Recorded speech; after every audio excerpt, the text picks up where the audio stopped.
In the previous video I mentioned there are multiple ways to solve one problem. For example, if we want to determine the most efficient algorithm to solve a problem, we typically use an absolute measure of performance.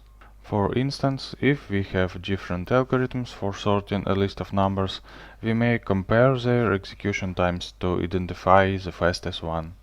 Analyzing algorithms, however, is slightly different.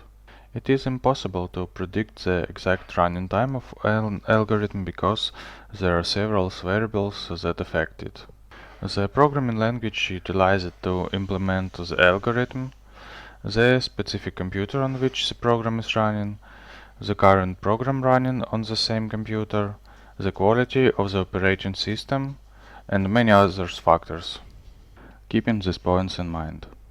The performance of an algorithm is typically assessed by analyzing its time and space complexity, both of which are functions of the input size.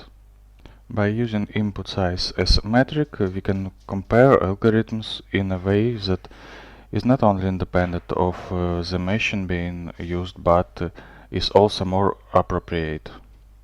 It is worth nothing that there is no universal solution that will work for every problem.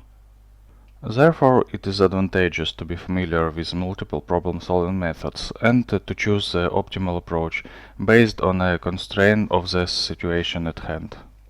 For instance, if your application requires higher speed and has an abundance of available memory, space complexity may not be a concern. However, if memory is limited, you may need to choose a solution that is slower but requires less space. Alright. Now that we have an idea of what time and space complexity are, the next question you might have is how do we represent the time and space complexity of an algorithm? Well, we do that using asymptotic notations. Asymptotic notations are mathematical tools to represent time and space complexity. There are mainly three asymptotic notations. Big O notation for worst case complexity, omega for best case complexity, and theta for average case complexity.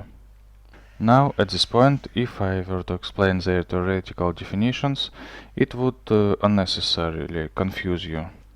Instead, I want to make this more practical and easier to understand as a beginner.